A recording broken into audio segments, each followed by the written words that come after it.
Mensagem: As palavras de Jesus na cruz. Reverendo Hernandes Dias Lopes. Chegou o momento agora de nós ouvirmos a leitura e a exposição da palavra de Deus. Eu peço que você abra sua Bíblia comigo no Evangelho de Cristo, conforme o registro de Lucas 23. Primeiramente o verso 34. Está escrito: contudo Jesus dizia: Pai, perdoa-lhes, porque não sabem o que fazem. Então, repartindo as vestes dele, lançaram sortes. Segundo versículo ainda neste capítulo, verso 43. Jesus lhe respondeu: em verdade te digo que hoje estarás comigo no paraíso.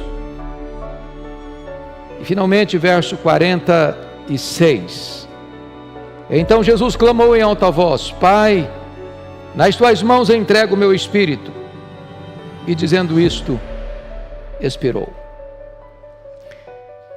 Meus amados, Jesus Cristo, Filho de Deus, o Verbo que se fez carne, andou por toda parte, fazendo o bem, libertando os oprimidos do diabo, ensinando o reino, curando os enfermos, dando vista aos cegos, audição aos surdos, voz aos mudos, movimento aos paralíticos e ressuscitando os mortos.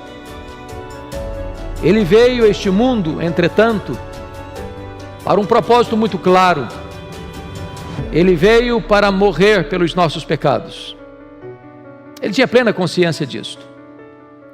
Alertou por 3 vezes os seus discípulos que era necessário que ele subisse para Jerusalém, fosse entregue nas mãos dos principais sacerdotes e dos escribas, para ser crucificado, para ressuscitar ao 3º dia. E com esta consciência e com esta agenda traçada na eternidade, ele sobe para Jerusalém. E ali nós temos, naquela semana, algumas cenas muito vívidas.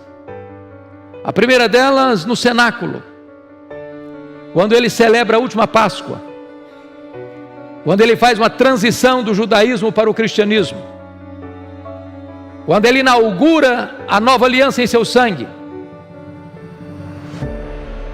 quando ele lava os pés dos discípulos e revela a eles a seguinte verdade: vós me chamais o Senhor e o Mestre, fazeis bem, porque eu sou. Mas do cenáculo Jesus desce para o jardim do Getsemane, e ali tem outro quadro, quando a alma de Jesus se angustia e angustia até a morte. E ali ele trava a mais titânica batalha da humanidade, uma luta de sangrento suor. Estava diante dele um cálice amargo. Aquele cálice representava a ira de Deus que deveria cair sobre a nossa cabeça, porque o salário do pecado é a morte. E aquele cálice era tão horrível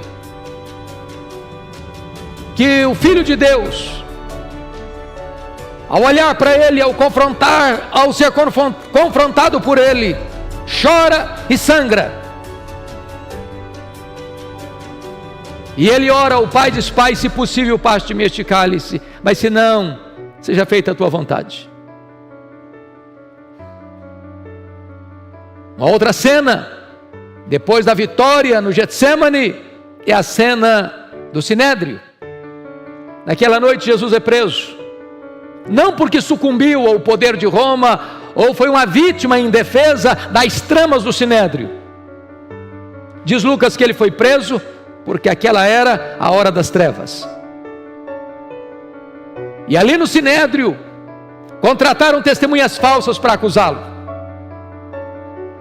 Cuspiram nele, esbordoaram a sua cabeça, costuraram contra ele 2 pesadas e levianas acusações: blasfêmia contra Deus, conspiração contra César. E agora abre-se um outro cenário, o cenário do pretório romano. o Filho de Deus é levado à presença do governador Pôncio Pilatos. As autoridades judaicas vociferavam contra Jesus, dizendo que ele tinha cometido um grande crime, um grande pecado contra Deus e contra César, requerendo um julgamento sumário e uma condenação clara, morte de cruz para ele. E Pilatos, covardemente, a despeito de estar plenamente convencido da inocência de Jesus, por conveniência e covardia, sentencia Jesus à pena de morte. E agora temos um outro quadro: a Via Crucis. A cidade de Jerusalém, na Páscoa, estava super povoada, a população quintuplicava nesse período. As ruas estreitas e apinhadas, lotadas de uma multidão sangue sedenta e tresloucada, que gritava em frene: crucifica-o, crucifica-o, crucifica-o.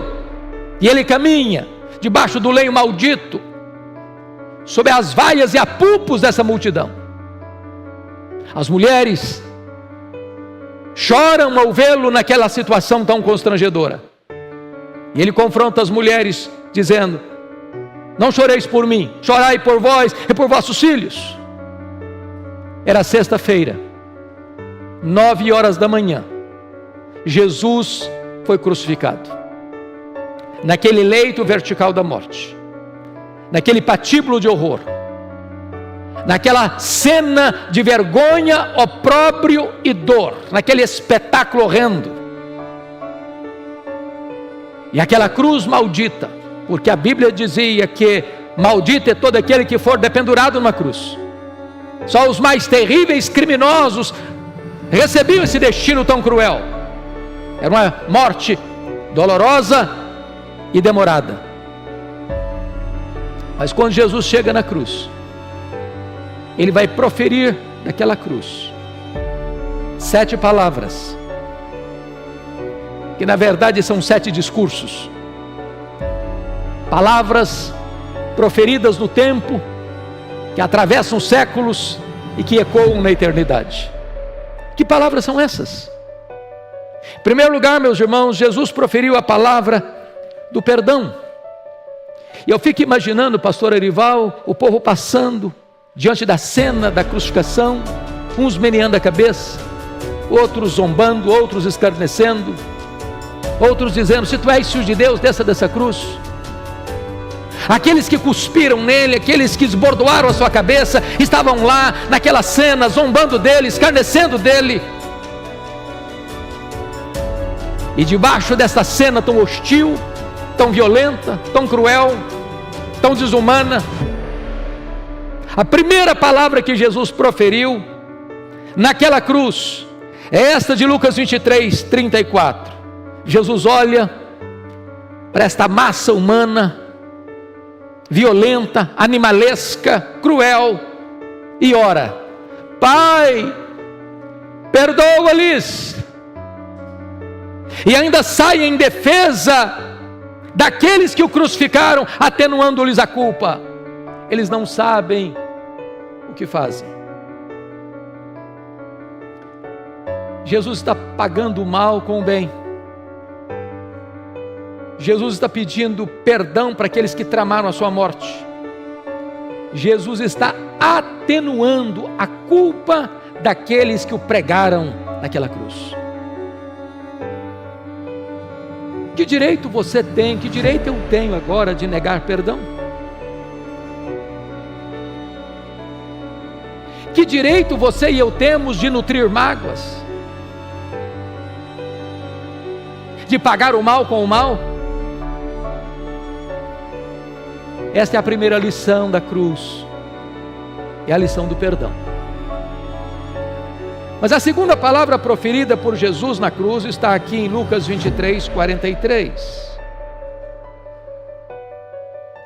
Jesus lhe respondeu: em verdade te digo que hoje estarás comigo no paraíso. A questão aqui, quando Mateus informa esse fato, Jesus foi pregado entre 2 ladrões, 2 criminosos, 2 homens que eram transgressores da lei, viveram à margem da lei, como um transtorno para a sociedade. E diz Mateus que os dois estão falando impropérios contra Jesus. Quando um fato acontece, talvez como resultado desta primeira palavra de Jesus na cruz: Pai, perdoa-lhes, porque não sabem o que fazem. De repente, o ladrão que estava crucificado à sua direita é tomado de convicção de pecado. Reconhece que é pecador. Reconhece que Jesus é inocente. Reconhece que Jesus não é apenas um homem, mas o próprio Filho de Deus. Reconhece que Ele é rei. Reconhece que Ele tem um reino. Reconhece que Ele há de voltar gloriosamente. E tomado de convicção de pecado, faz um pedido para Ele. E este pedido é impressionante, porque o pedido está no verso 42.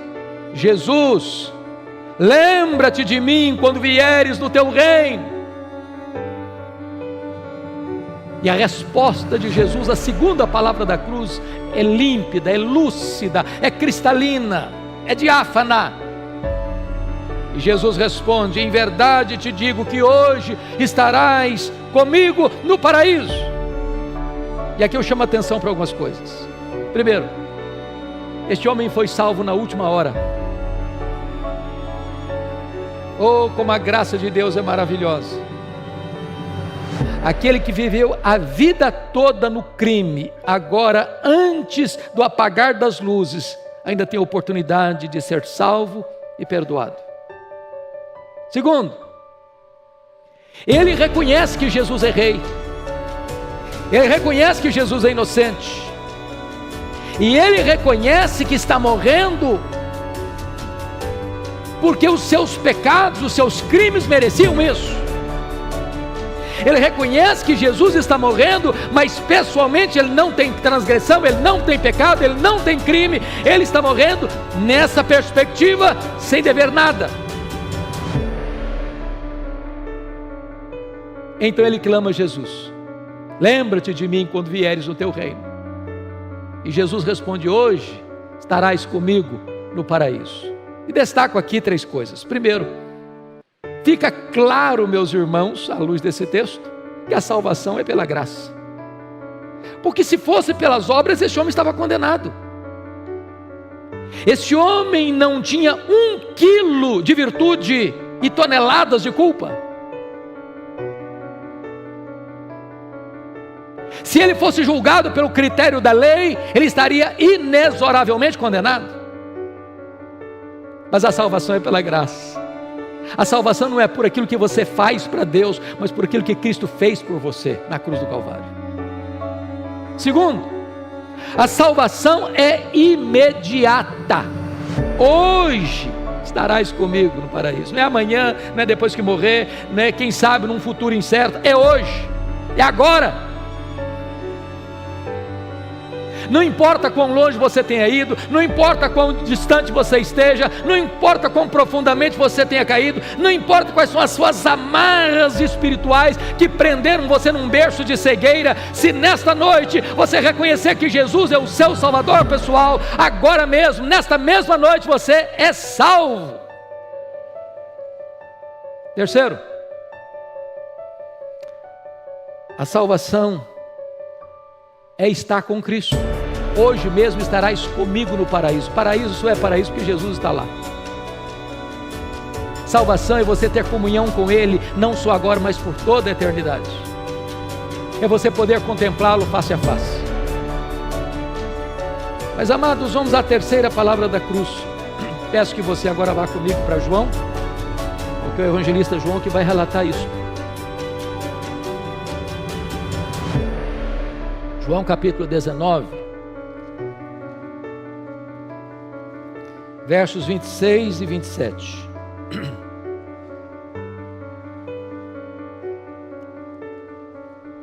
Aqui é a palavra do cuidado. Vendo Jesus sua mãe, e junto a ela o discípulo amado, disse: mulher, eis aí teu filho. Depois disse ao discípulo: eis aí tua mãe. Dessa hora em diante o discípulo a tomou para casa. Jesus está pregado naquela cruz, e Maria, sua mãe, está diante desta cena horrenda, com o coração e a alma partida, vendo seu filho primogênito crucificado, zombado e escarnecido. Diz a Escritura que os irmãos de Jesus, os outros filhos de Maria, e estes filhos de Maria com José, porque Jesus era fruto da obra do Espírito Santo, ainda não tinham crido em Jesus, só foram crer em Jesus depois que ele ressuscitou. É muito provável que José, a essas alturas, já tinha morrido. E antes de morrer, Jesus não deixa sua mãe desamparada. Dá uma ordem para João, que é o discípulo amado, para cuidar de Maria, para acompanhar Maria. E de fato João cumpriu essa ordem, porque Maria foi morar com João mais tarde na cidade de Éfeso. E aqui tem um princípio de Jesus na cruz. É necessário que os filhos cuidem de seus pais. Os filhos não podem desamparar os pais. Mesmo diante da cena mais amarga da vida, os filhos precisam cuidar de seus pais. E Jesus está nos dando um exemplo de dignidade humana, e de valor humano, e de valor da família, e de valor da maternidade, e de valor do cuidado uns pelos outros. Mas vem a quarta palavra da cruz. Eu peço que agora você vá comigo para Mateus 27, verso 46, que também é repetida a mesma fala de Jesus, a quarta palavra da cruz, em Marcos 15, 34, mas nós vamos ler Mateus 27, 46. Está escrito o seguinte: por volta da hora nona, 3 horas da tarde, era exatamente a hora em que Jesus morreu também, clamou Jesus em alta voz, dizendo: Eli, Eli, lama sabachthani, que quer dizer: Deus meu, por que me desamparaste? Esta é a palavra do desamparo. E talvez, irmãos, nas palavras do apóstolo João, no final do seu evangelho, se os homens tentassem explicar, e detalhar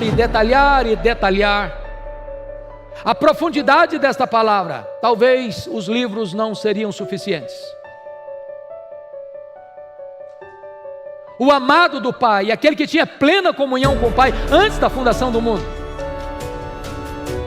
aquele que o Pai disse lá no Jordão: este é o meu filho, o meu amado, em quem eu me deleito.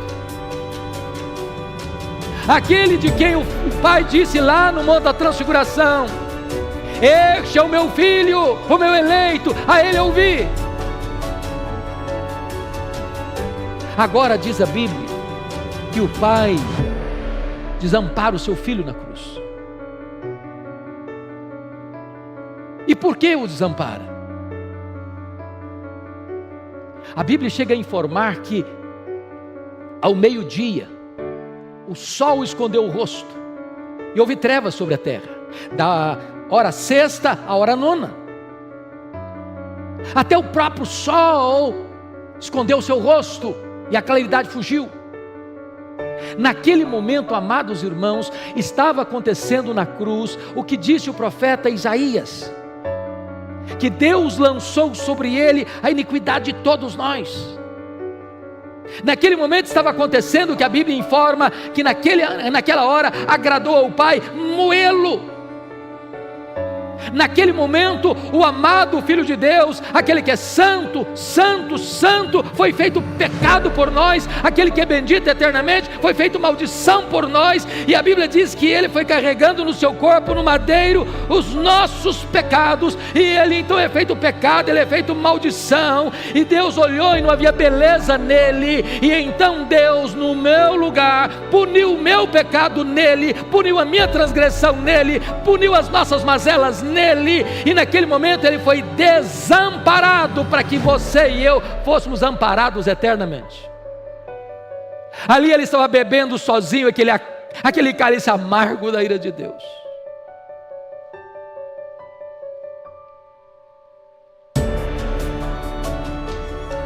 Mas aí vem a quinta palavra da cruz, e eu peço por favor que você volte comigo para João, porque só João faz esse relato. João 19, versículo 28.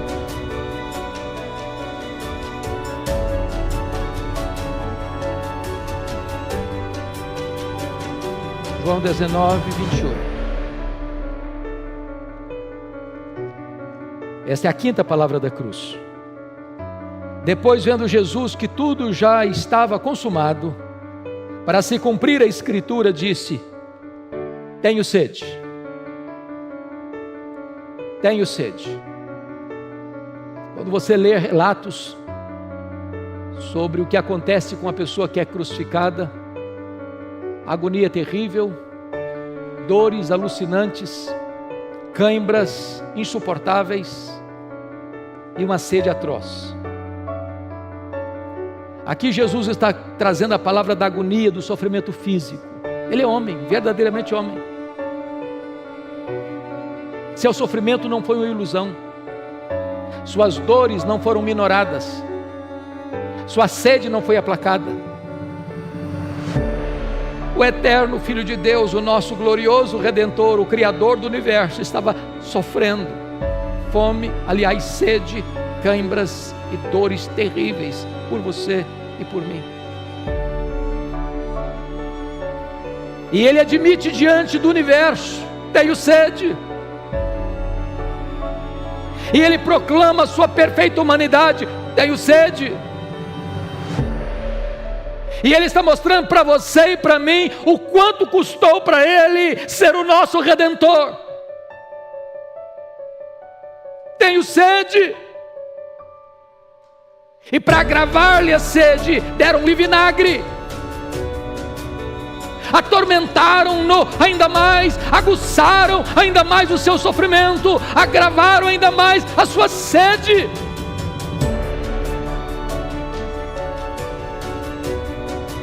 Mas aí vem a sexta palavra da cruz.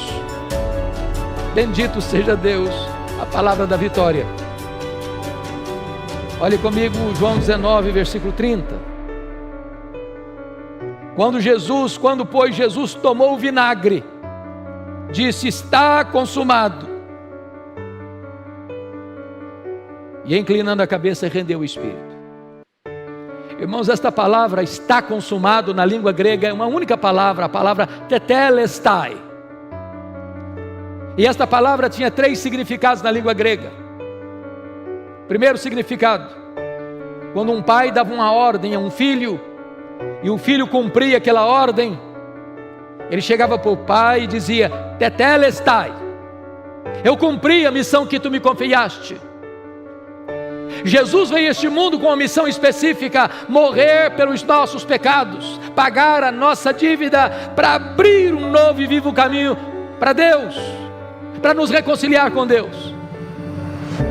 E quando ele morre naquela cruz, ele está dizendo: Pai, eu cumpri a missão que tu me deste, eu te glorifiquei, obedecendo-te e cumprindo a tua agenda. Segundo lugar, essa palavra tetelestai no grego significava: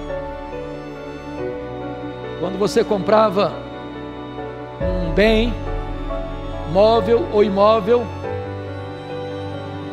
e você pagava a última prestação, tendo o direito do pleno uso daquilo que você adquiriu, batia-se um carimbo: tetelestai, está pago, não se deve mais nada, está quitado, agora é seu. Quando Jesus disse tetelestai, ele está dizendo: o preço da sua redenção está pago, a sua dívida foi quitada, você está quisto com a lei de Deus, você está quisto com a justiça de Deus. Se você crê em mim, a sua dívida está paga. Mas em terceiro lugar, essa palavra tetelestai significava no grego, quando alguém ia receber a escritura registrada, tomando posse de um bem, batisse um carimbo na escritura, tetelestai. Agora você tem não apenas direito, mas você tem posse. Você pode tomar posse daquilo que é seu.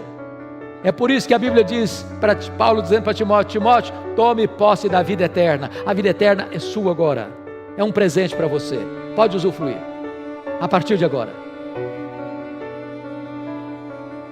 Irmãos amados, Jesus não foi para aquela cruz como um fracassado, Ele não foi para aquela cruz como um derrotado. Quem estava no controle não eram os soldados que prenderam Jesus, que açoitaram Jesus e que crucificaram Jesus. Quem estava no controle não era o sinédrio judaico, não era Pôncio Pilatos. Quem estava no controle de toda aquela cena era o próprio Senhor Jesus. Nada saiu do script, nada saiu do programa, nada saiu da agenda, e Ele está aqui coroando esta cena, dizendo: está consumado.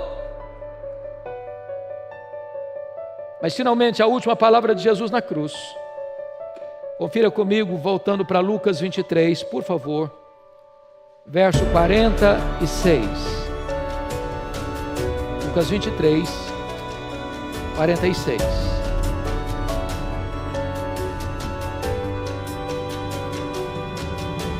Está escrito: então Jesus clamou em alta voz: Pai, nas tuas mãos entrego o meu espírito.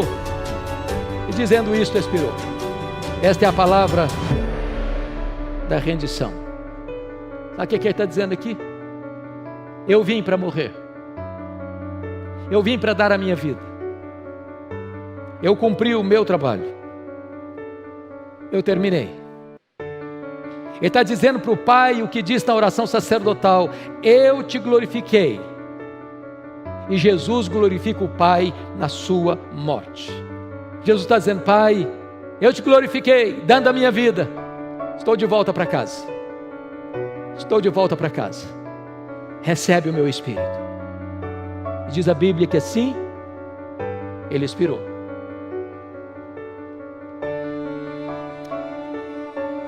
Diante desta cena, diante deste quadro, eu quero fazer três breves aplicações. Primeiro, o nosso pecado é horrível, horrível, porque na verdade quem prendeu Jesus naquela cruz não foram os cravos, mas os nossos pecados. Ele não foi para aquela cruz porque Judas o traiu, ou porque Pedro negou, ou porque o sinédrio prendeu, ou porque Pilatos o condenou. Ele foi para aquela cruz porque o Pai o entregou por amor. Ele foi para aquela cruz porque Ele voluntariamente se deu. Não havia um caminho mais fácil para Deus salvar você e a mim, a não ser que o próprio Filho de Deus sofresse toda a agonia daquela cruz, no meu lugar, no seu lugar, morrendo vicariamente. Segundo, o amor de Deus é maravilhoso, porque você e eu amamos aqueles que nos fazem bem, que nos querem bem. Mas a Bíblia diz que Deus provou o seu próprio amor para conosco pelo fato de ter Cristo morrido por nós, sendo nós ainda pecadores. O apóstolo Paulo argumenta dizendo o seguinte: talvez por alguém bom, alguém se anime a morrer. E a pergunta que eu farei é retórica, porque nenhum de nós teria coragem de fazer isso. Quem de nós, em sã consciência, daria o seu filho para morrer pelo amigo mais próximo? Pois Deus amou você de tal maneira que Ele deu o seu Filho unigênito, para que você não pereça, mas creia nele e tenha a vida eterna. Deus provou o amor dele por você, não escrevendo em letras de fogo nas nuvens, mas esculpindo na cruz do Calvário: eu te amo. Esse é o tamanho do amor de Deus por você. Mas em terceiro lugar, a salvação em Jesus Cristo é um dom gratuito, é de graça. Você não compra, você não merece, você não trabalha para isso. Você recebe esse presente, é de graça, Ele pagou tudo. Não é barato não, é caríssimo, nem ouro nem prata pode comprar, mas Ele comprou com o seu sangue e oferece a você de graça. Agora, se você crer, você tem a vida eterna. A grande pergunta nesta noite é: qual é a sua decisão? Só tem duas possibilidades: ou você rejeita Jesus, ou você recebe a Jesus. Se você rejeitar a Jesus, só lhe restará horrível expectativa de juízo. Porque como escaparemos nós se negligenciarmos tão grande salvação? Mas se nesta noite você se render a Jesus e crer em Jesus e colocar a sua vida nas mãos de Jesus, você sairá daqui hoje com seus pecados perdoados, com a alegria da salvação, com a certeza de que o seu nome está escrito no livro da vida e que o Espírito Santo entra em você e sela você para o dia da redenção. Você recebe o presente dele da vida eterna. Eu queria que você fechasse os seus olhos por um momento. Gostaria que você hoje pensasse na sua vida, na sua alma, porque esta é uma noite de decisão, esta é uma noite de salvação. A Bíblia diz que aquele centurião que comandava toda aquela cena de crueldade e violência, ao ver Jesus naquela cruz, reconhece que verdadeiramente este é um Filho de Deus. Talvez você entrou aqui nesta noite, andou por tantos caminhos, bateu em tantas portas, mas hoje você pode ter seus olhos abertos para ver Jesus como seu Salvador pessoal, como aquele que morreu por você, pelos seus pecados, para dar a você a vida eterna. E agora o Espírito Santo está entre nós, e Ele é o Deus que aplica esta mensagem ao seu coração. Eu só posso falar aos seus ouvidos, mas o Espírito Santo pode falar ao seu coração. E se agora mesmo, nesta noite, você quer entregar por completo e por inteiro a sua vida para Jesus, para receber dele agora, nesta hora, a vida eterna, onde você está, com seus olhos fechados, a igreja toda em oração, você levantar uma das suas mãos dizendo: Senhor, eu quero.